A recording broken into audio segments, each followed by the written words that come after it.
Meu nome é Vitória Nogueira, tenho 31 anos e ganho a vida mantendo recém-nascidos vivos.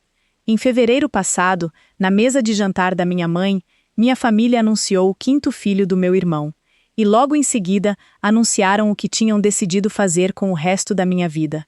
Minha mãe disse que eu não tinha uma vida de verdade mesmo. Ela estava sorrindo quando disse isso. Todo mundo continuou comendo, passando o pão de queijo como se o meu futuro fosse só mais um acompanhamento já servido. Nenhum deles sabia da pasta guardada no meu celular. Faltavam 3 semanas para tudo mudar, e o que minha mãe fez depois que eu mostrei aquilo, depois que a sala inteira ficou em silêncio, é a parte que ainda escuto de noite. Porque o celular não foi o final, foi só o estopim. Bem-vindos de volta ao Histórias com Calma, onde mulheres caladas finalmente dizem as coisas que suas famílias fingem não ouvir. Se você já foi aquela pessoa em quem todo mundo se apoia e que ninguém enxerga, essa história é para você. Deixe nos comentários de onde você está assistindo e não esqueça de se inscrever, porque o final dessa vale a pena esperar. Agora deixa eu te levar de volta a um domingo, uns 3 meses antes daquele jantar, para você entender exatamente para que a minha família achava que eu servia. Um domingo na casa dos meus pais, na região de Colombo, perto de Curitiba, era sempre assim. Eu dirigia os 15 minutos do meu apartamento em Pinhais, com uma travessa de arroz com brócolis no banco do carona, porque minha mãe tinha ligado na quinta e dito: "Traz a farofa. Você faz tão bem." Descasquei batata na pia, enquanto minha cunhada Camila descansava os olhos no sofá. Arrumei a mesa. Troquei a pilha da campainha, porque meu pai comentou 2 vezes sem nem olhar para mim, o que na língua dos Nogueira é uma ordem de serviço. Fiquei de olho no Theo, que tinha 7 anos, e na Nina, que tinha 2, enquanto os pais deles mexiam no celular, e minha mãe dava para a tia Ruth o tour completo sobre a promoção do meu irmão Diego no depósito de material de construção. Diego ganhou um brinde. Camila ganhou compaixão pelo cansaço dela. A mim perguntaram se eu já tinha dado uma olhada na torneira que pingava. Quero deixar claro, eu não ficava emburrada num canto. Eu ria das piadas, cortava a torta. Amo essas crianças a ponto de me constranger. Mas em algum momento entre a louça e a fralda que acabei trocando, entendi meu papel do jeito que a gente entende o clima. Oi era o eletrodoméstico daquela casa. Confiável, sempre ligado na tomada, nunca consultado. Naquele domingo específico, estávamos tirando os pratos da mesa, quando minha mãe olhou em volta e perguntou se alguém tinha visto a tampa da molheira, e 4 adultos se viraram para mim ao mesmo tempo, como se eu fosse o achados e perdidos da casa. Quase engraçado. Depois todo mundo pegou o casaco e minha mãe arrumou marmitas para a família do Diego, para a Ruth, para a vizinha. Não sobrou prato para mim. Ninguém tinha reparado que eu nunca sentei para comer. Eu reparei que ninguém reparou.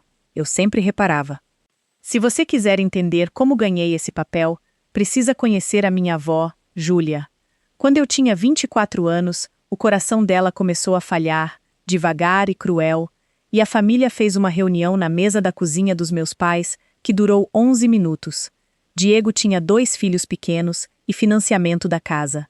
Minha mãe disse que estava com as costas ruins. Meu pai disse o que minha mãe mandou dizer. E então todos os rostos se voltaram para mim com a mesma confiança calorosa e terrível. E minha mãe falou a frase que comandaria minha vida pelos 3 anos seguintes. Você é a enfermeira. Então virei a enfermeira. 3 anos de noites e fins de semana na casinha da vovó Júlia, no bairro Atuba. Organizador de remédios, banho de esponja, 2 idas de ambulância às 3 da manhã, uma véspera de Natal inteira num corredor de pronto-socorro, segurando a mão dela, enquanto minha família mandava mensagem, perguntando se eu ainda ia dar conta do tender. Eu trabalhava plantões inteiros na UTI neonatal, e depois dirigia até a casa dela para fazer um 2º plantão, sem receber nada por isso. Minha mãe cuidava do que ela chamava de logística, que na prática significava telefonemas, que significava instruções, que significava eu. Vovó Júlia morreu há 3 anos, aos 82, com a mão dela na minha. No velório, o padre se levantou e elogiou a dedicação da minha mãe ao cuidado da família, e minha mãe enxugou os olhos e aceitou o elogio. Eu fiquei na 2ª fileira, com os sapatos bons que a vovó Júlia tinha me comprado, e aprendi algo sobre como o crédito viaja na minha família. Lê sob a ladeira acima. Aqui vai algo que importa mais tarde. Vovó Júlia me deixou uma coisa. Não dinheiro. O pouco que tinha foi todo para a reforma da casa, anos antes. Outra coisa. Eu chego lá, prometo, porque é o motivo de existir uma pasta no meu celular. Depois que a Júlia morreu, a família me arranjou um novo emprego sem nem anunciar a vaga.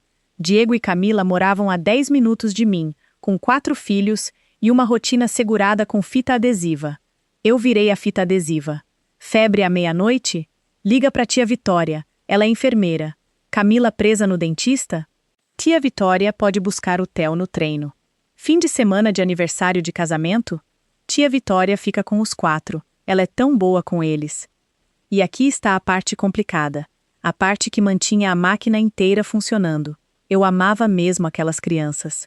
Theo, 9 anos, que narrava os próprios videogames feito repórter esportivo.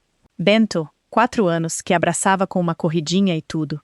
Nina, 2 anos, uma pequena loirinha destruidora de tudo. E a Isadora. Isa tinha 7 anos, e era minha de um jeito quieto que eu não sei explicar biologicamente. Era a única pessoa daquela família que alguma vez me fez perguntas sobre mim. Do que você gosta, tia Vitória? Qual o seu pássaro favorito? Enfermeira sente medo? Eu andaria no meio do trânsito por aquela menina. E todo mundo sabia disso. E esse era exatamente o problema. Amor é uma corda maravilhosa para amarrar alguém, porque a pessoa segura o nó por você mesma. Eu tinha tentado impor limites. Para constar, 2 anos atrás eu disse: chega de passar a noite cuidando das crianças em dia de semana, porque estava fazendo plantões de 12 horas. Durou até a próxima virose. Quando segurei a posição mesmo assim, não recebi discussão nenhuma. Recebi um suspiro, um olhar, e minha mãe ao telefone dizendo que eu tinha ficado difícil, e depois 3 semanas de castigo amoroso feito de silêncio, até eu consertar tudo organizando a Páscoa. Eu achava que já entendia a aritmética da minha família. Achava que sabia todas as formas possíveis de me gastarem. Não sabia. Estavam prestes a descobrir uma moeda totalmente nova. Deixa eu te mostrar as 2 metades da minha vida, lado a lado. Numa terça-feira de outubro, às 4 da manhã, eu estava debruçada sobre uma incubadora com uma menina nascida com 25 semanas, 890 gramas, um ser humano menor que um pacote de farinha. A oxigenação dela caiu, e a sala ficou muito silenciosa e muito rápida ao mesmo tempo, e por uns 90 segundos, minhas mãos e meu treinamento foram a parede entre aquela criança e o escuro. Nós a trouxemos de volta. O pai dela, um homem grandão de avental de papel, chorou no meu ombro feito criança. A mãe segurou meu pulso e disse: você é um anjo, sabia? Sua família sabe o que você faz? Eu sorri e disse alguma coisa modesta. 12 horas depois, eu estava na casa dos meus pais porque minha mãe precisava de ajuda para guardar a louça boa antes das festas de fim de ano. Quando terminei, comentei que estava exausta e queria ir para casa. E minha mãe balançou um pano de prato para mim, alegre como um hino, e disse: ah, fica e lava a panela, filha. Não é como se você tivesse algo te esperando em casa. Fiquei ali parada, com as mãos na água gelada e suja, fazendo a conta que ninguém mais naquela cozinha jamais fazia. Estranhos num corredor de hospital achavam que eu era um milagre. A mulher que me criou achava que eu era uma hora livre com pernas. É assim que funciona ser útil. E se você já viveu isso, já sabe. Útil é invisível. Um abajur é útil. Ninguém pergunta ao abajur como foi o dia dele. Sequei as panelas. Dirigi para casa e fiquei sentada no carro, no escuro, em frente ao meu prédio, por um tempo. 3 semanas depois, o grupo de família explodiu, e tudo o que vou te contar agora começou. Era uma terça-feira em meados de novembro quando meu celular acendeu na mesa da copa do hospital como caça-níquel. O grupo de família dos Nogueira. 31 mensagens em 4 minutos. No topo, uma foto de ultrassom, cinza, granulada e inconfundível. Embaixo, meu irmão Diego tinha digitado: 5ª rodada, gente, com uns 12 pontos de exclamação. Camila respondeu com um emoji de coração e um texto que copiou da própria página. Deus disse mais um. Tia Ruth mandou flores e mãos rezando. Meu pai mandou um joinha, que para o Oswaldo Nogueira é praticamente um poema. E eu fiquei ali, de jaleco, com o café esfriando, e senti a coisa mais honesta primeiro, antes de qualquer coisa, alegria. ou amo bebês. Passei 11 anos aprendendo a manter os menorzinhos respirando. Um sobrinho ou sobrinha novo não é uma tragédia para mim. E o Diego parecia tão feliz, e eu digitei meus parabéns com todo o coração. Quero que isso fique registrado. O que quer que você pense de mim até o fim dessa história, saiba que eu amei aquele bebê antes de qualquer um deles me medir para uma jaula. Tinha acabado de guardar o celular no bolso quando ele vibrou de novo. Não era o grupo dessa vez. Era uma ligação particular. Minha mãe. Só isso já era estranho. Minha mãe se comunica por convocação, geralmente por meio de quem estiver do lado dela. A voz dela tinha um brilho que eu não ouvia havia anos, o som que ela faz perto de casamentos e velórios, ocasiões em que ela comanda. Não é maravilhoso? Ela disse, e antes que eu respondesse, baixou a voz como se fôssemos cúmplices. Precisamos conversar sobre o plano, filha. Lembro de olhar meu próprio reflexo na janela da copa. Que plano? Ninguém tinha me convidado para reunião nenhuma com plano dentro. Eu disse, que plano, mãe? Ela riu, leve como cobertura de bolo, e disse que íamos conversar no domingo.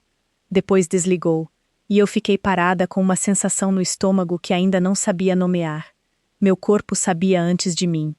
O domingo chegou, e eu descobri do que era feito aquele brilho na voz dela.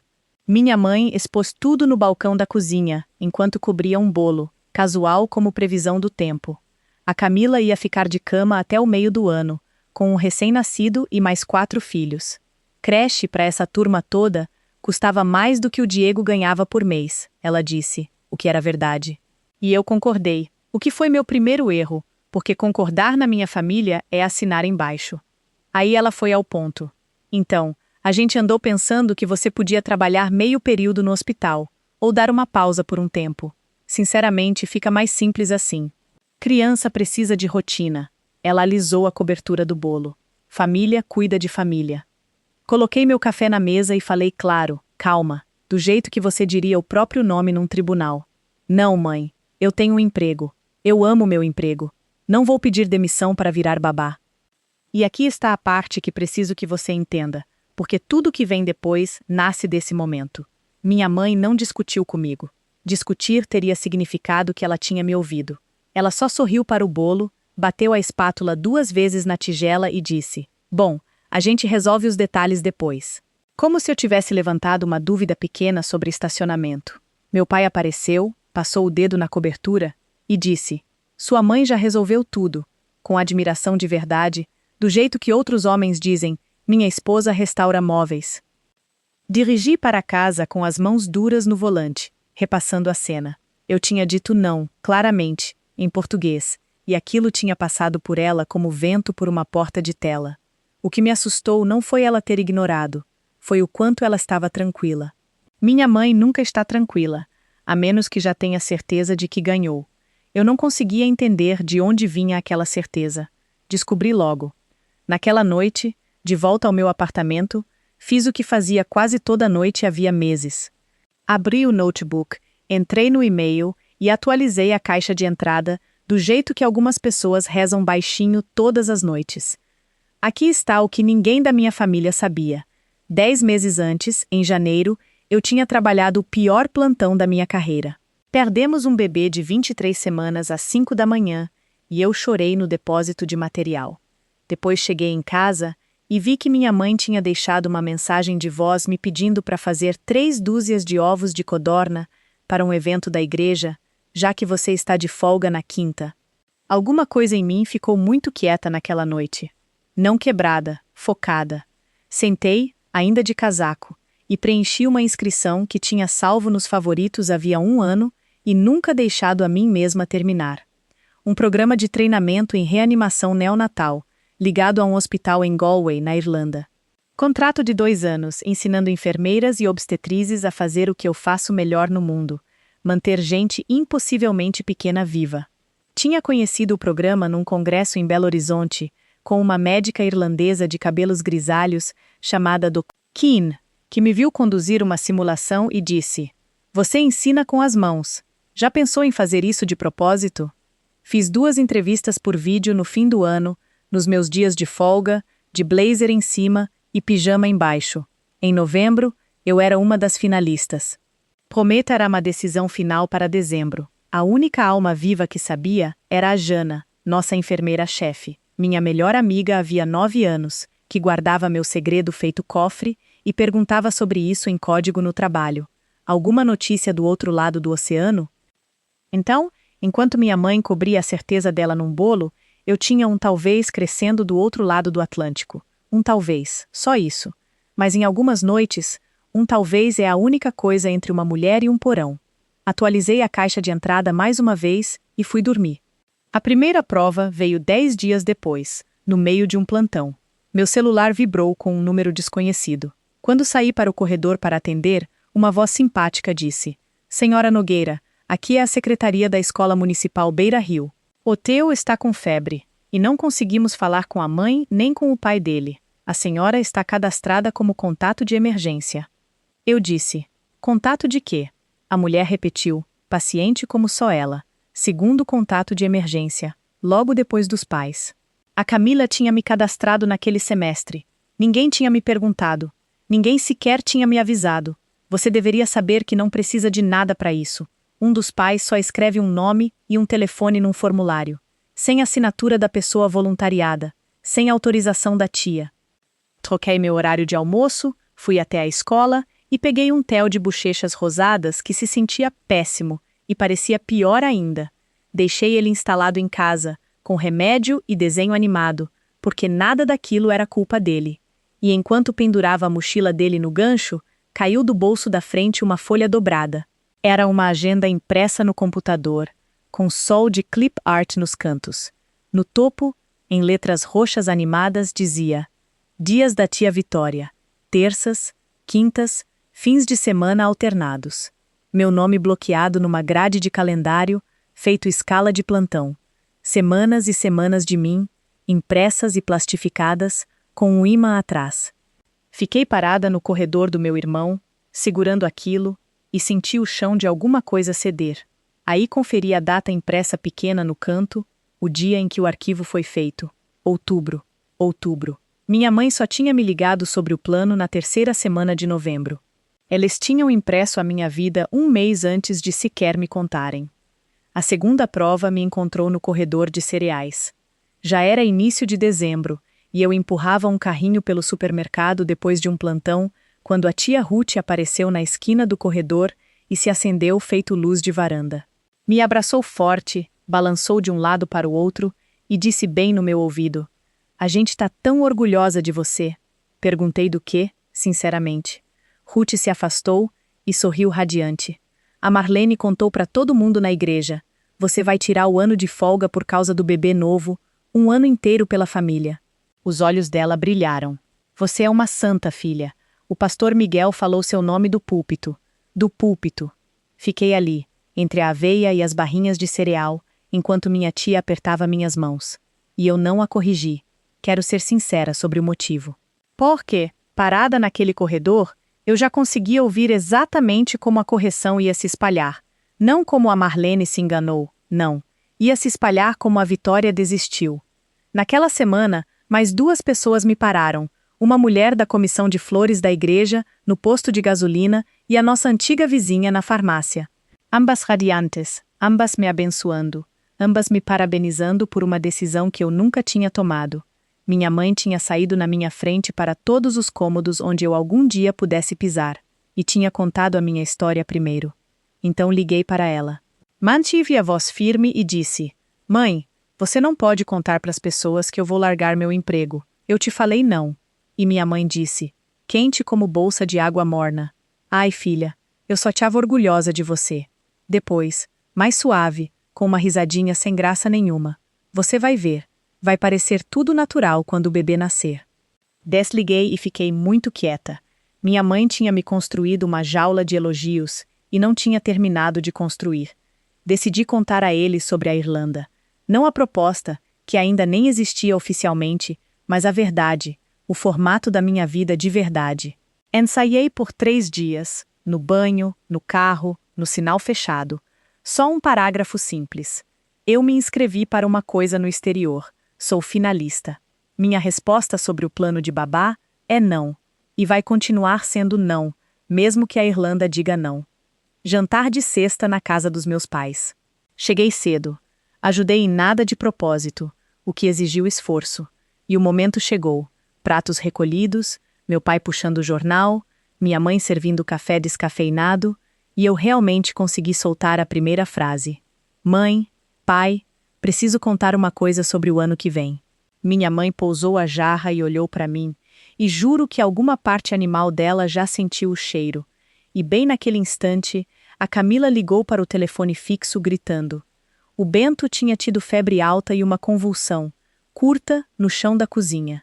Tudo depois disso foi casaco e farol de carro. Cheguei na casa deles em 10 minutos, porque convulsão febril assusta muito e quase sempre é inofensiva, e alguém naquele corredor precisava ser a pessoa que sabia disso.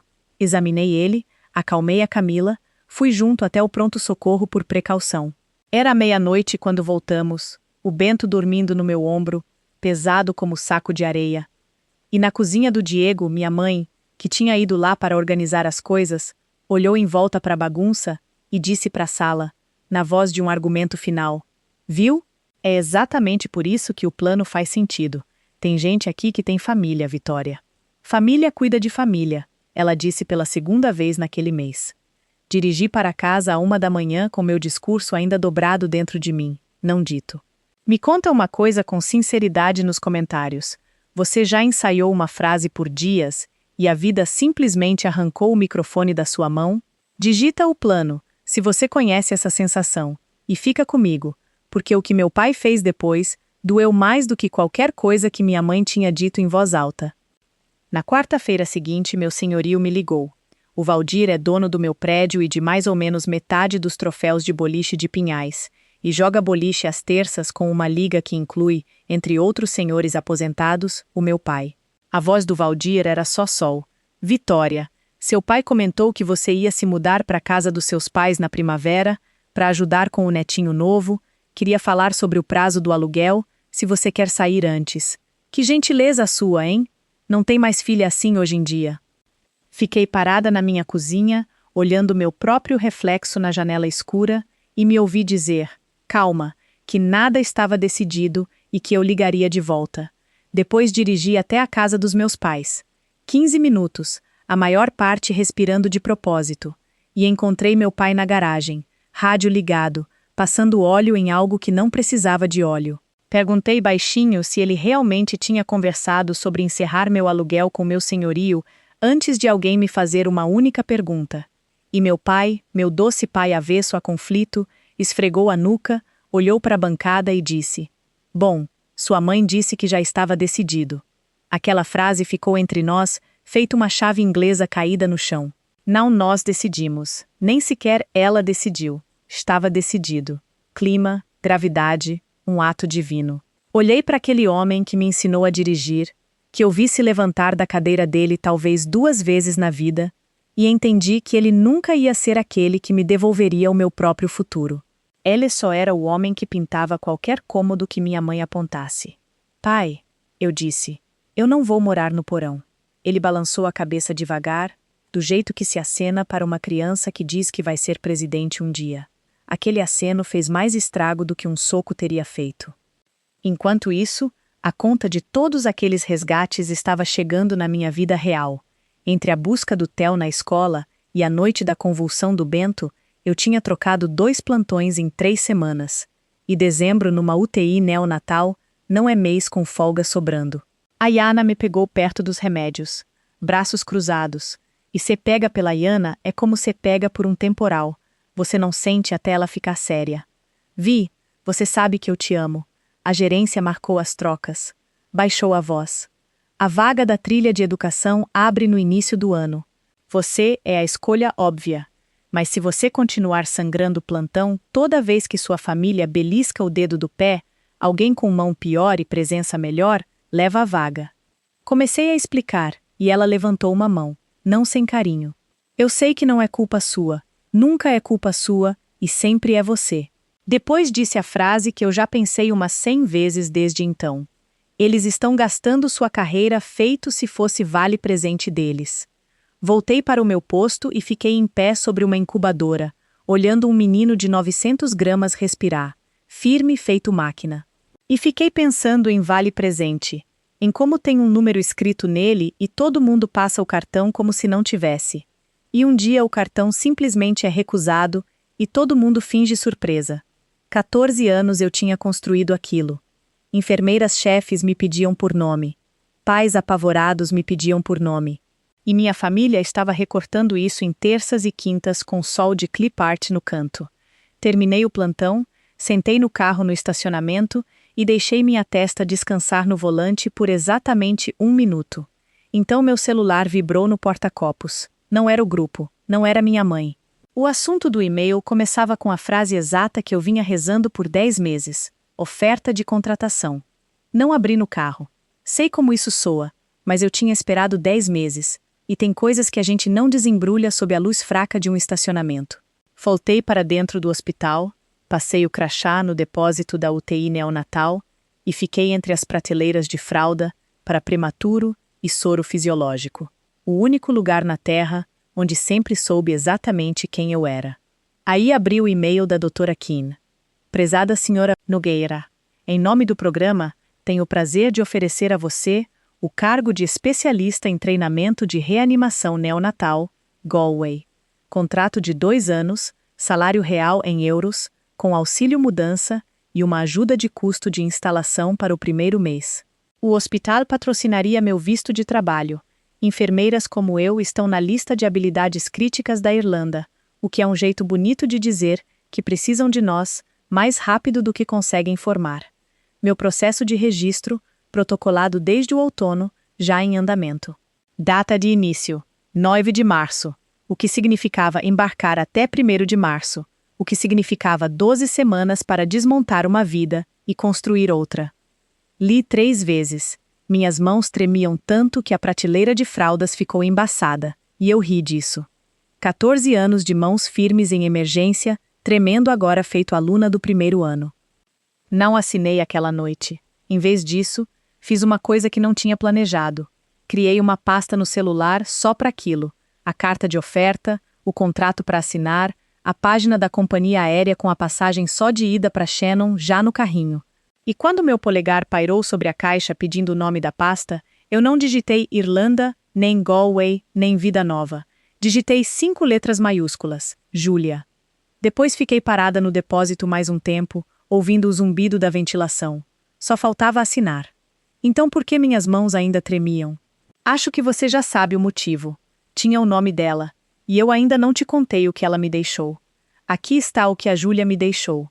Na última noite realmente lúcida que ela teve, uns 2 meses antes do fim, ela me mandou até a cômoda dela buscar a latinha onde guardava botões e pilhas gastas. E me fez cavar até achar um relógio de pulso, mostrador pequeno, pulseira de couro amolecida feito nota de dinheiro velha e atrasava 4 minutos. Sempre atrasou. Ela colocou o relógio na minha mão e fechou meus dedos por cima, com as 2 mãos dela, o que já dava trabalho naquela altura. E me contou uma história que eu nunca tinha ouvido em 31 anos. Que uma vez, muito antes de qualquer um de nós, ela tinha sido aceita num curso de artes em São Paulo. 19 anos, portfólio cheio de pássaros que ela desenhava da janela da cozinha. Nunca foi.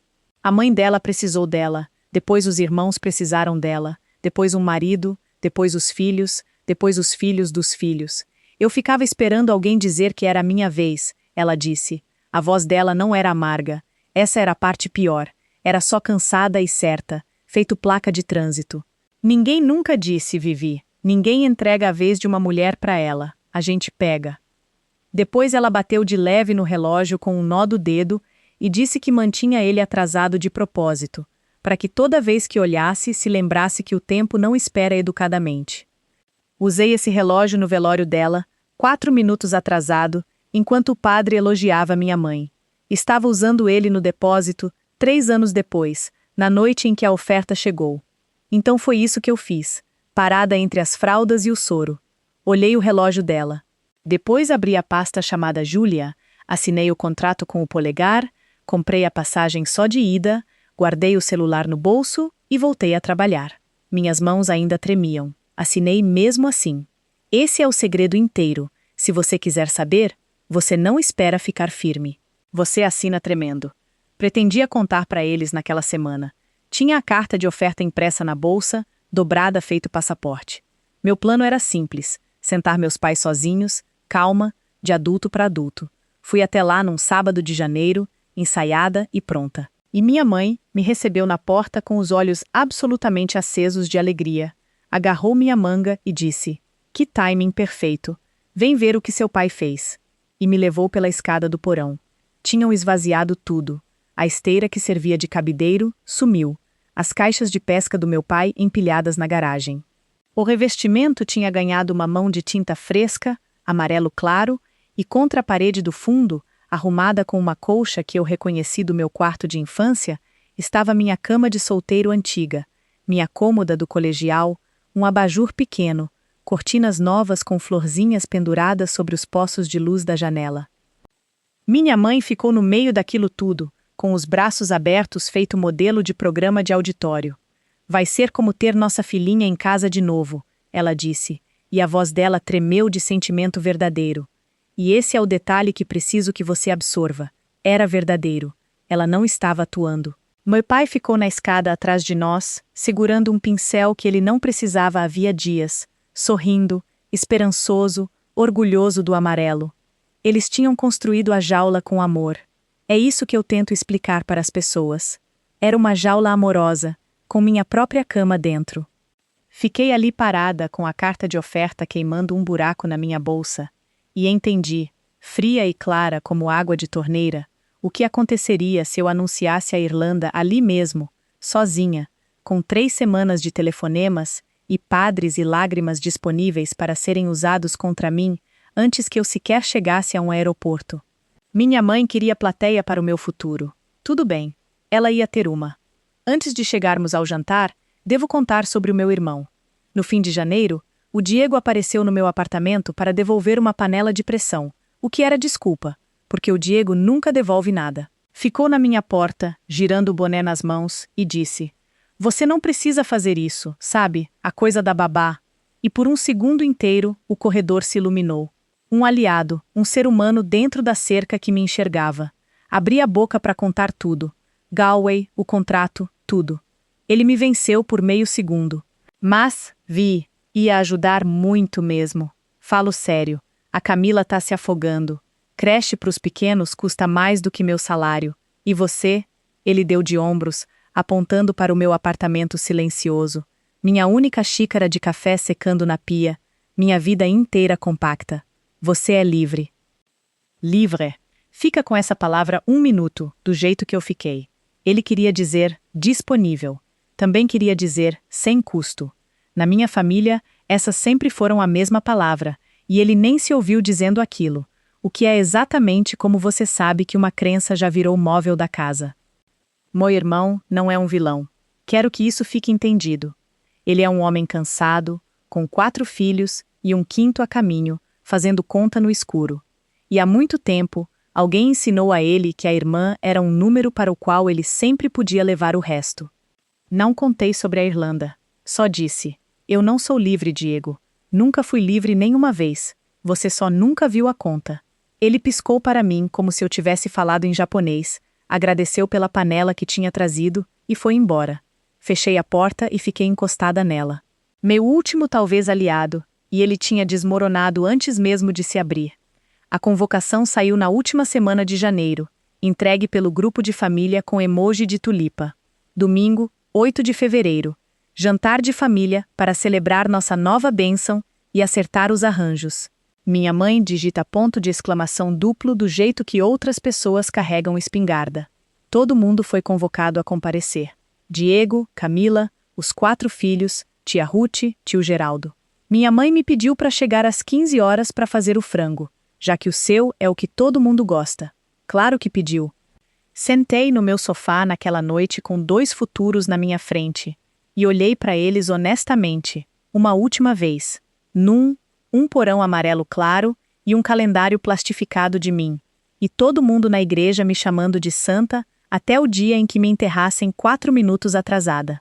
No outro, uma pasta no celular chamada Yulia, um contrato assinado, uma passagem só de ida para 1º de março, há 3 semanas dali. 14 anos mantendo os bebês dos outros vivos, trocados por ensinar as enfermeiras de um país inteiro a fazer o mesmo. Conferi o relógio. Conferi a pasta. Os dois ainda batendo. Antes de entrarmos naquela sala de jantar juntos, você e eu, quero te perguntar uma coisa. E estou perguntando a sério. Você já foi aquela que a sua família chama de a livre? A irmã que não tem nada acontecendo. A filha que não tem mesmo nada te esperando em casa. A tia cuja vida inteira cabia dentro da emergência dos outros? Digita a palavra livre nos comentários. Quero que o algoritmo da minha mãe veja quantas de nós existem. Certo. Domingo. 14 pratos na mesa. 2 anúncios chegando. O que planejaram para mim e o que estava dobrado no bolso do meu casaco. Respira fundo. Vamos para o jantar. Mas antes, na semana anterior ao jantar, eu queimei meus barcos, com calma, com método e pessoalmente. Segunda-feira, liguei eu mesma para o Valdir, antes que meu pai pudesse ajudar mais um pouco, e avisei que ia entregar o apartamento no fim de fevereiro. Ele foi gentil e um pouco confuso, já que a história que tinham vendido a ele era que eu ia me mudar para um porão, não atravessar o Atlântico.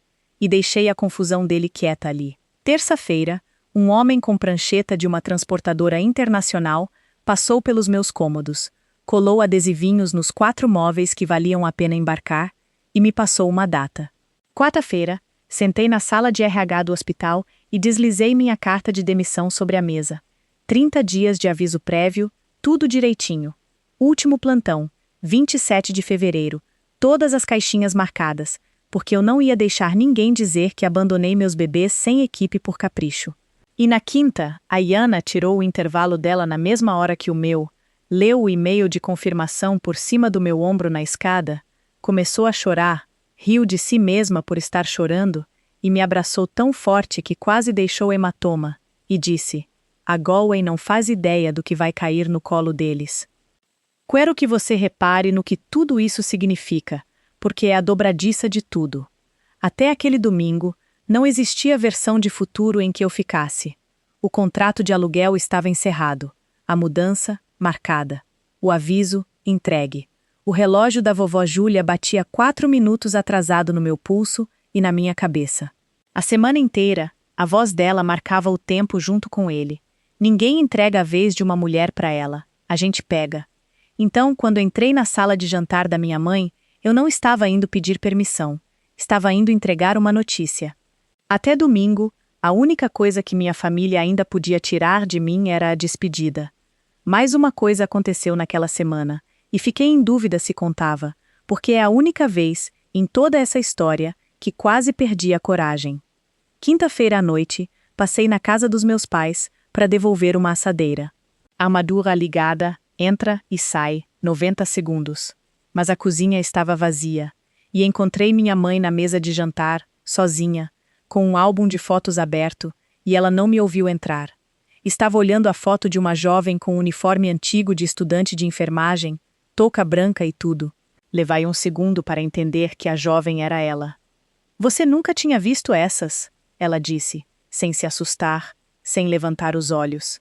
E minha mãe me contou, em uns 4 minutos, plana como receita de bolo, a história que eu nunca tinha ouvido. Ela tinha estado na faculdade de enfermagem. Saiu aos 21 anos, quando Diego estava a caminho, porque era isso que se fazia. Depois a sogra dela, o oposto da Júlia, uma mulher dura e fria, teve o primeiro derrame. E por 6 anos, minha mãe lavou ela, alimentou ela, virou ela na cama, nessa mesma casa, enquanto criava 2 filhos. 6 anos, ela disse. E no dia do velório daquela mulher, a família do seu pai fez fila para agradecer ao padre pela bondade dele. Ela alisou a página plástica com o polegar. Eu chorava na despensa para ninguém ver. Fiquei ali de casaco, segurando uma assadeira, olhando para minha mãe, talvez de verdade, pela primeira vez. Uma mulher que a máquina tinha devorado primeiro, décadas antes de alimentar a filha dela com a mesma máquina. Quase disse alguma coisa. Quase abracei ela. Depois ela fechou o álbum, deu 2 palmadinhas nele e olhou para mim com uma serenidade perfeita e sincera. "É isso que as mulheres dessa família fazem", ela disse. "Você vai entender quando chegar a sua vez." E ali estava. A ferida não tinha ensinado misericórdia a ela. Tinha ensinado que a ferida era um uniforme, e ela era quem fazia a prova de roupa. Meu último plantão, naquela sexta-feira, foi do tipo que faz a profissão inteira fazer sentido. A bebê G. Há 75 semanas de outubro, 890 gramas na noite em que a conheci, teve alta. 4 meses de máquinas e recaídas e 2 passos para frente, e ela saiu do prédio num bebê conforto que a engolia, usando um gorrinho com pompom maior que o punho dela. A mãe dela ficou na minha frente no corredor, tentou fazer um discurso e não conseguiu. Por fim, só apertou minha mão na alça do bebê conforto e disse: "Você é o motivo de eu ter uma filha." Eu guardo uma pequena coleção de frases que as pessoas me disseram, do jeito que outras mulheres guardam joia. Essa é o diamante. A equipe me fez um bolo na copa. Alguém tinha impresso uma faixa que dizia "Ganho de Galway", e embaixo, a caneta da Jana escreveu "Perda do Paraná. Não esquece disso." Esvaziei meu armário. 14 anos couberam num saco de papel, 2 canecas, um estetoscópio, um desenho que a Isadora fez de um pássaro de touca de enfermeira. Voltando para casa, fiz o caminho mais longo, o que eu nunca faço. E o caminho mais longo passa pela rua dos meus pais, o que admito não ter sido acidente. A casa estava ali no escuro do inverno, luz da varanda acesa, e lá embaixo, pelos poços de luz do porão, brilhava a luz amarelo clara, pálida até da rua. 2 definições de vida de verdade, um quarteirão de distância. Numa janela, uma faixa feita por gente que me viu trabalhar. Na outra, uma cama de solteiro feita por gente que me viu a vida inteira e nunca me enxergou. Domingo estava há 2 dias, e eu ainda não sabia exatamente o que ia dizer naquela mesa. No fim, não precisei de discurso. Minha mãe já tinha escrito um para mim. Sábado levei a Isadora até a biblioteca. Só nós 2, um encontro fixo que mantínhamos desde os 5 anos dela. Só que dessa vez fizemos algo novo. Tiramos a carteirinha da biblioteca só dela. Ela assinou o nome na linhazinha com a língua entre os dentes, apertando tanto que rasgou um pouco o papel, e a bibliotecária plastificou na frente dela como se fosse pouso na lua. Depois sentamos na mesa grande perto do globo terrestre, e a Isa, que tem 7 anos e enxerga tudo, girou o globo e disse: "Mostra o seu lugar favorito." Coloquei o dedo dela no Paraná. Depois caminhei o dedo devagar pelo Atlântico e pousei na costa oeste da Irlanda. "Isso é longe," ela disse. "É," eu disse. Ela ficou olhando o globo um tempo, com o dedo em cima de Galway, como se estivesse segurando o lugar para mim, guardando meu assento. Depois olhou para cima com aqueles olhos de raio-x e perguntou: "Você ainda vai me conhecer?" Precisei olhar para o globo por um segundo. Depois disse a verdade, a única coisa que sempre consegui dar para aquela menina. "Onde eu for," eu disse, "eu vou te conhecer." Isso é promessa de enfermeira. A gente não pode quebrar. Ela balançou a cabeça, bem séria, e carimbou minha mão com o carimbo de data quando a bibliotecária não estava olhando, para eu ter prova. Ainda tenho a marca numa foto. É por isso que estou te contando isso. Fosse o que fosse que acontecesse naquela mesa no domingo, eu sabia que 4 criancinhas iam ouvir uma versão de mim, depois, que eu não escrevi. Tive uma tarde para deixar uma versão mais verdadeira gravada, selada e plastificada, no coração que tinha mais chance de guardá-la. Domingo, 8 de fevereiro. Cheguei na casa dos meus pais às 15 horas, como pedido, e fiz o frango, como pedido. E quero ser sincera sobre o motivo. Não obediência. Cerimônia. Fiquei na cozinha, onde tinha sido útil a vida inteira, e temperei, e untei, e assei aquele frango para 14 pessoas. E fiz isso do jeito que você deixa flores em algum lugar de propósito, pela última vez, como presente de graça em vez de conta paga. A casa foi enchendo atrás de mim. Tio Geraldo chegou primeiro, como sempre, e se instalou perto da televisão do futebol. Tia Ruth trouxe a salada dela que ninguém come e todo mundo elogia. A turma do Diego chegou às 17 horas feito uma pequena frente climática. Mochila, copinho com bico, o Theo narrando, o Bento correndo, a Nina no colo da Camila, a Isadora se afastando do grupo para me achar na cozinha e mostrar a carteirinha da biblioteca no bolsinho dela. Minha mãe orquestrava tudo da cabeceira da mesa, radiante, usando os brincos bons, aqueles que significam ocasião especial. Meu pai carregou cadeiras extras, depois abriu o espumante sem álcool. A turma do Diego não bebe e alinhou os copos feito soldadinho. 14 pratos, contando o meu. A louça boa que eu tinha ajudado a guardar em outubro. Guardanapo de pano. E então eu vi. No meu lugar, encostado com cuidado no meu copo d'água, do jeito que um cardápio espera num restaurante, estava um caderno encadernado, uns 20 páginas, espiral, capa de plástico transparente. Fonte da Camila, Sol de Clip Art. A capa dizia, em letras roxas animadas, Plano de Cuidado Infantil da Família Nogueira. Tinha uma aba dentro com meu nome. Olhei para aquilo do jeito que você olharia para o próprio obituário, impresso cedo demais e colocado ao lado do seu garfo. Não toquei. Sentei, sorri para Isadora do outro lado da mesa e senti o celular no bolso, contra o quadril, paciente feito pedra. Os copos começaram a encher. Vamos lá. O jantar seguiu nos trilhos. Frango elogiado, crianças alimentadas. Geraldo contando a história dele sobre o guaxinim, quer dizer, sobre o gambá que invadiu a garagem. E aí, na sobremesa, minha mãe se levantou e bateu de leve na taça com uma colher. E a mesa ficou quieta do jeito que sempre fica para ela. Ela tinha preparado um discurso. Deus dá para cada família exatamente o que ela precisa. Ela começou, mão no coração, e brindou ao Diego e à Camila e a pequena bênção esperada para junho. Todo mundo levantou o espumante e foi bonito. De verdade, eu também levantei minha taça.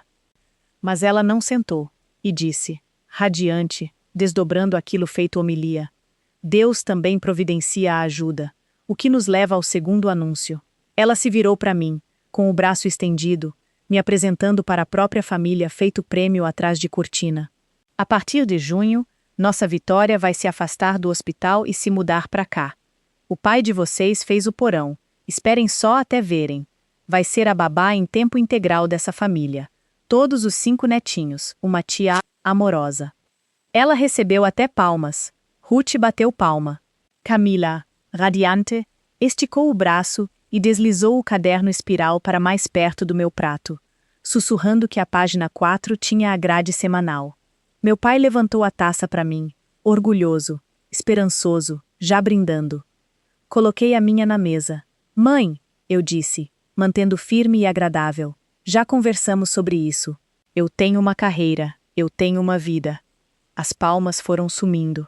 E minha mãe, ainda de pé, ainda sorrindo, ainda quente como agosto, inclinou a cabeça para mim com um carinho genuíno e sem fundo, e falou, Ah, filha, você não tem uma vida de verdade mesmo. Pausa. Sem marido, sem filhos, aquele apartamentinho. Isso aqui é a gente te dando uma. Escuta o que eu digo. Ninguém se mexeu. Ruth estudou a salada dela. Geraldo assistiu ao futebol no mudo. Meu pai completou o copo mais próximo de espumante feito homem tirando água de barco com colherzinha. Minha família inteira sentada em perfeito acordo confortável de que a minha vida era um terreno baldio que finalmente tinham achado uma utilidade. Eu sorri. Sorri de verdade, porque, 3 semanas. Era por isso. E enfiei a mão no bolso atrás do celular. Destravei por baixo da mesa. Um toque, a pasta chamada Yulia. Levantei do jeito que minha mãe tinha levantado, e virei a tela para fora. E coloquei o celular no meio daquela mesa, virado para cima, entre a salada e a carcaça do frango, devagar e gentil, feito quem coloca uma mão vencedora sem nem se orgulhar dela. Antes de plastificar mais alguma coisa, eu disse, vocês deveriam ver isso. Meu contrato preencheu a tela. O cabeçalho com o brasão do hospital, Galway, as palavras especialista em treinamento de reanimação neonatal, e minha assinatura já ali, datada de 3 semanas atrás. Teslitsai uma vez, a confirmação de embarque, só ida, Curitiba a Shannon, 1º de março. 21 dias depois daquele jantar. Ninguém se mexeu. Digo isso quase clinicamente. 14 lugares postos e nenhum som, exceto a pequena Nina, 2 anos, batendo a colher na bandeja do cadeirão, a única percussão honesta da casa. O garfo da Ruth parou na salada. A mão da Camila ficou plana sobre o caderno espiral, como se estivesse medindo o pulso dele. Diego se inclinou, leu a tela e ficou cinza. Meu pai olhou para minha mãe, que é o que meu pai faz em vez de ter reações. Então eu disse o resto, e mantive a voz do jeito que mantenho num código. Baixa, devagar, procedural. Aceitei um posto de 2 anos na Irlanda, treinando enfermeiras a salvar bebês como os nossos. Já assinei. Já entreguei meu apartamento. Sexta foi meu último plantão. Embarco em 3 semanas. Olhei em volta para a mesa inteira congelada, depois para o caderno ao lado do meu prato. O plano que vocês imprimiram tem um problema. Eu nunca fui de vocês para agendar. A sala ficou congelada por mais um segundo, talvez 2. E então vi o rosto da minha mãe fazer uma coisa que nunca tinha visto em 31 anos. Passou de mármore para água. O queixo dela tremeu, os olhos encheram ali mesmo, sobre a louça boa, na frente da irmã dela e dos netos. E minha mãe disse a única coisa nesse mundo contra a qual eu não tinha armadura. Não foi um grito, foi pior, disse baixinho. Você deixaria essa família, ela disse, quase abaixo do som do aquecedor, por um emprego. Aquilo foi a coisa suave, e pousou do jeito que coisa suave pousa, fundo, sob as costelas. Depois a sala descongelou tudo de uma vez, e tudo aconteceu em cima de tudo. Camila caiu no choro, choro de verdade, devo dizer. Cansaço tem um som, e eu conheço, e gritou: como você pode fazer isso com o bebê? Um bebê, quero que fique registrado, que ainda nem existia, e já me superava em hierarquia. Diego não disse nada. Ficou ali, puxando a beira da toalha de mesa entre 2 dedos, olhando para minha assinatura feito quem olha um acidente de carro. Meu pai tirou os óculos, limpou na camisa e disse para ninguém: Irlanda, isso é um oceano de distância, como se o problema fosse náutico. E minha mãe passou pelo arsenal dela na minha frente, arma por arma, enquanto eu ficava ali parada assistindo, quase em câmera lenta. Primeiro, a risadinha. Isso é uma fase, você volta até o meio do ano. Depois a promotora. Quem se inscreve no exterior pelas costas da própria família? Quem faz isso? Se escondendo por um ano como se a gente fosse estranho. Depois o púlpito, mão espalmada na mesa. Caridade começa em casa. Vitória Helena, começa em casa. E para mim, eu dei a ela a única coisa que me sobrava, que era brevidade. Tá assinado, eu disse. Está pago, eu disse. Está feito. 3 pedrinhas planas, uma de cada vez, naquela água toda revolta.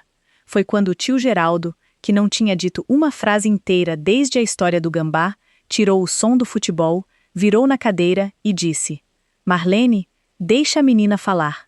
Deus abençoe o Geraldo. Porque a próxima coisa que minha mãe tentou não foi mais alta, foi mais esperta, e quase funcionou. Mas primeiro, já que o Geraldo tinha me dado a palavra, usei ela uma vez, por 15 anos de acúmulo. Não gritei, não chorei, não fiz cena. Só falei claro, feito resumo de alta hospitalar. Já que vocês acham que eu não tenho uma vida de verdade, deixa eu contar para onde ela foi. 3 anos dela foram para vovó Júlia. Toda noite, todo fim de semana, toda ambulância, enquanto essa família ligava uma vez por semana para saber o estado dela feito quem acompanha uma encomenda. Ruth se encolheu com aquilo. Ela sabia. Os últimos anos foram para os filhos do Diego, as febres de meia-noite, as buscas na escola, a convulsão, os fins de semana em que eu ficava com os 4 para vocês 2 lembrarem o rosto um do outro. Fiz isso por amor, e faria de novo a maior parte. Mas cada um de vocês, sentado nessa mesa, arquivou isso embaixo de grátis. Peguei o caderno espiral com meu nome na aba e coloquei de volta na frente da Camila, devagar, feito devolvendo algo emprestado. Vocês me cadastraram na escola do Theo sem perguntar. Imprimiram uma agenda minha em outubro antes de qualquer um de vocês dizer a palavra por favor. Pai falou com meu senhorio. Mãe contou para a igreja. Meu futuro inteiro foi planejado nessa casa, nessa mesa, e agora tenho uma única pergunta, e gostaria de uma resposta de verdade. Olhei em volta para todos eles, deixei ficar quieto, e então perguntei. Em 15 anos, algum de vocês, uma vez sequer, me perguntou o que eu queria? Nada. O aquecedor zumbia. A colher da Nina tinha parado. A Isadora ia olhando de rosto em rosto adulto, fazendo uma conta que criança de 7 anos não devia precisar fazer. Foi o que eu pensei, eu disse, e saiu mais suave do que eu esperava, porque o silêncio era mais triste do que eu esperava. Família, cuida de família. Eu concordo com você, mãe. Estou fazendo isso há 15 anos, só nunca fui incluída na família que estava sendo cuidada. Minha mãe dobrou o guardanapo bem devagar, apertando cada vinco. Quando levantou os olhos, tinham mudado. A tempestade tinha ido embora. Alguma coisa paciente tinha tomado o lugar, e isso me assustou mais do que os gritos. Vivi, minha mãe disse. Não, Vitória. Vivi, o nome de menininha, o de antes de tudo, e a voz dela ficou suave, feito água morna. Senta, filha, por favor. Fiquei em pé, mas alguma coisa em mim se inclinou na direção daquela voz, que é a verdade sincera, porque eu tinha esperado a vida inteira por ela. Você tem razão, ela disse, e a mesa suspirou do jeito quieto dela, cadeira se ajustando, a mão da Ruth na garganta. A gente devia ter perguntado. Nós adiantamos demais, a culpa é minha, e estou dizendo isso na frente de todo mundo. Ela abriu as mãos, humilde, razoável, os olhos ainda brilhando de antes. Então vamos consertar do jeito certo. 1 ano, só isso. Fica 1 ano, até a bebê ficar firme nos pezinhos e a Camila se recuperar. Aí você vai para sua Irlanda e vai direito. A voz dela quebrou, de propósito ou não, ainda não sei. Vai com nossa bênção. A gente faz uma despedida de verdade lá na igreja. Seu pai leva você no aeroporto pessoalmente. A família inteira acenando, orgulhosa de você. Só não vá embora assim, com raiva, com tudo quebrado. Você não quer ir do jeito certo? E meu pai, que não me fazia uma pergunta desde que eu era adolescente, disse baixinho no meio de tudo. A gente faz certo dessa vez, filha. Ruth soltou o ar como um júri entregando o veredito. Quero ser bem sincera com você sobre esse momento, porque essa é a história inteira, bem aqui, não o celular. Tudo o que eu sempre quis daquelas pessoas estava naquela mesa, embrulhado com laço. Ser perguntada, ser agradecida, ser abençoada na saída, acenada, sentir falta. Tudo o que eu precisava fazer era entregar mais 1 ano da minha vida, e eu podia comprar exatamente o amor em que trabalhei 15 anos a crédito. Todo o olho em mim, os olhos da Isadora em mim, o relógio da Júlia batendo no meu pulso, 4 minutos atrás. Do jeito que uma vida inteira fica 4 minutos atrasada, depois 1 ano, depois 40, e eu fiquei ali parada e realmente senti começar a balançar a cabeça, concordando. Aí eu percebi, o defeito no diamante, a coisa que meu corpo inteiro já sabia. Uma bênção que você precisa comprar não é bênção, é fatura com laço. E ia sempre, sempre ter mais 1 ano. A bebê ia precisar ficar firme. Depois a Nina ia precisar do jardim de infância. Depois os joelhos da minha mãe iam falhar e a máquina ia continuar achando motivo, porque é para isso que a máquina serve. E eu sabia disso porque uma mulher num álbum de fotos esperou 6 anos numa despensa alheia por um obrigado que nunca veio, e depois chamou aquela espera de sagrada e passou adiante para mim feito porcelana da família. Ninguém entrega a vez de uma mulher para ela. A gente pega. Não, eu disse. A palavra saiu quieta e completa. Minha mãe piscou. Não, não em junho, não daqui a 1 ano, não do jeito certo. Porque, mãe, nunca ia existir um jeito certo de eu ir embora, só um jeito pago. Peguei o celular da mesa e o relógio da Júlia pegou a luz e ouvi minha própria voz sair mais firme do que tinha o direito de ser. E você errou numa coisa hoje. Eu tenho uma vida de verdade. Você só nunca pediu para ver. Então dei a volta na mesa, porque o relógio do resto tinha esgotado. Beijei o cabelo do Theo no meio do protesto dele.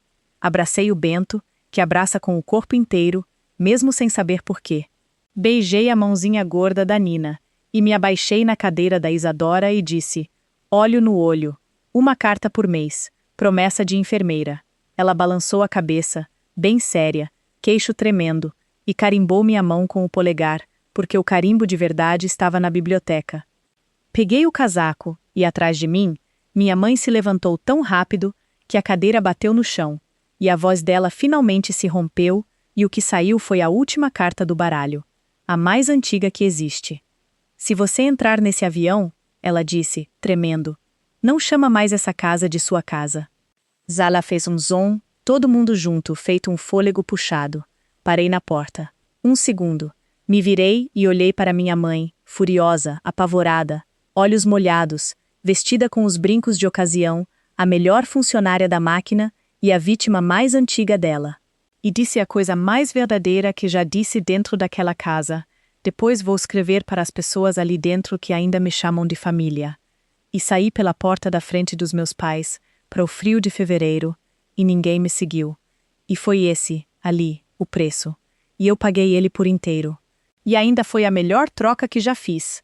Fiquei sentada no carro, na calçada, um tempo, antes de conseguir dirigir. A janela da sala de jantar brilhava dourada atrás das cortinas, e eu conseguia ver formas se movendo lá dentro. Minha família inteira ainda lá dentro, ainda em volta do frango que eu tinha feito para eles. A porta fechada mais quente do mundo. Aqui está a parte que não vou enfeitar. Chorei uma vez, forte por uns 90 segundos, mãos às 10:02 no volante, feito quem dirige atravessando aquilo. Luto, não arrependimento. E sim, existe diferença. E aquela noite, eu finalmente aprendi isso no próprio corpo. Você pode estar certa e de coração partido ao mesmo tempo. Os dois, completamente. Depois enxuguei o rosto na manga do casaco e olhei para o relógio da vovó Júlia. E fiz uma coisa que eu vinha querendo fazer havia 3 anos. Nada. Deixei ele 4 minutos atrasado, exatamente como ela mantinha, porque finalmente entendi a configuração. Nunca foi para medir o tempo, era para medir o custo de esperar permissão. Saí da calçada com a luz da varanda encolhendo no espelho, e a estrada à frente ia direto até 1º de março. Dia 1º de março, eu embarquei.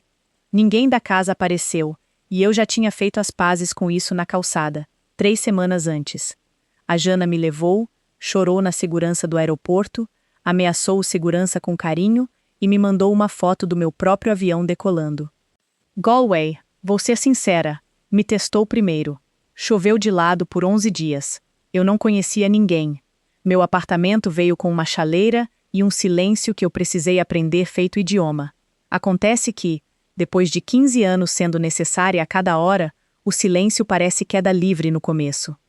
Depois veio meu primeiro dia de treinamento, e uma sala cheia de enfermeiras e obstetrizes se levantou quando entrei. E lá estava meu nome no quadro de horários. Senhora Nogueira, especialista líder, paga, impressa, requisitada.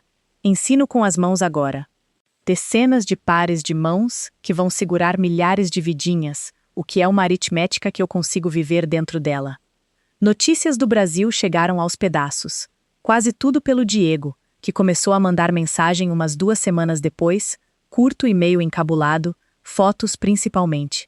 A bebê chegou em meados de junho. Uma menina, saudável, chorona, mãe e filha bem. A Camila contratou ajuda meio período, 3 dias por semana, e, milagre dos milagres, o céu aguentou. Acontece que não temos outra opção, sempre quis dizer, não temos outra opção grátis. Minha mãe não ligou, contou para a igreja que eu tinha abandonado a família na hora de necessidade, e algumas pessoas acreditaram, e a tia Ruth, me disseram, ficou visivelmente quieta toda vez que o assunto surge, o que para Ruth é praticamente um protesto de rua. E todo mês, pontualmente, chega uma carta da Isadora, escrita com cuidado, as letras ficando menores e mais retas conforme o ano passa. Aí, numa noite de junho, o Diego mandou uma foto que me fez sentar no chão da cozinha na hora. A bebê nova, carinha vermelha, furiosa e linda. Embaixo, ele tinha digitado: o nome do meio dela é Júlia. Já faz 1 ano desde aquele jantar. Nas manhãs de sábado, depois do meu plantão cedo, caminho para casa pela Bahia com café, e ao meio-dia, meu celular toca para a chamada de vídeo fixa. A Isadora me lê livros da biblioteca, carteirinha dela, pilha dela, e o Theo narra o que quer que ele esteja jogando. E o Bento aperta o olho contra a câmera, porque acha que é assim que se abraça através do telefone. O Diego entra no quadro agora, na maioria das semanas, e fala coisas de irmão constrangedoras sobre meu sotaque. E uma vez, de algum lugar fora da câmera, ouvi a voz da Camila, sem jeito e verdadeira, dizer: "Fala obrigada para sua tia." Precisei olhar pela janela para a água por 1 segundo. Meu pai manda cartão postal, de todas as coisas. O último tinha um farol e uma mensagem na letra mecânica cuidadosa dele: "Orgulhoso de você." Não conta para sua mãe. Ri até parar de rir. Por que não? Minha mãe não ligou. Talvez nunca ligue. E aqui está a mudança que eu de fato consigo relatar do outro lado do oceano. Eu consigo viver com isso. Não feliz, sinceramente. Também existe diferença aí. A máquina ainda funciona naquela casa, e ainda conta a própria história na igreja. mas funciona sem mim agora. E a mulher mais nova daquela família tem o nome daquela que me disse para pegar a minha vez. O relógio da Júlia está no meu pulso agora mesmo, 4 minutos atrasado, no meio de uma vida que finalmente funciona no horário. Se você levar uma coisa da minha história, leve isso. Uma família que só te ama pelo que você carrega, vai chamar aquilo de amor até o dia em que você largar o peso no chão. E as pessoas que valem a pena manter, são as que te ajudam a largar o peso. É essa a lição inteira. Custou uma bênção que eu nunca precisei e comprou uma vida que eu realmente vivo. Um quinto bebê, uma agenda impressa, um porão com minha cama antiga dentro e um celular virado para cima na mesa da minha mãe. Se alguém já te disse que você não tem uma vida de verdade, escuta isso de mim. De uma costa chuvosa a 9.000 quilômetros daquela sala de jantar, você tem. Só está esperando você assinar. Se essa história te encontrou numa noite em que você precisava dela, se inscreve no Histórias com Calma e compartilha com aquela amiga que ainda está segurando o peso de todo mundo. E me conta nos comentários, porque eu leio com meu café perto da Bahia. Qual é a sua passagem só de ida?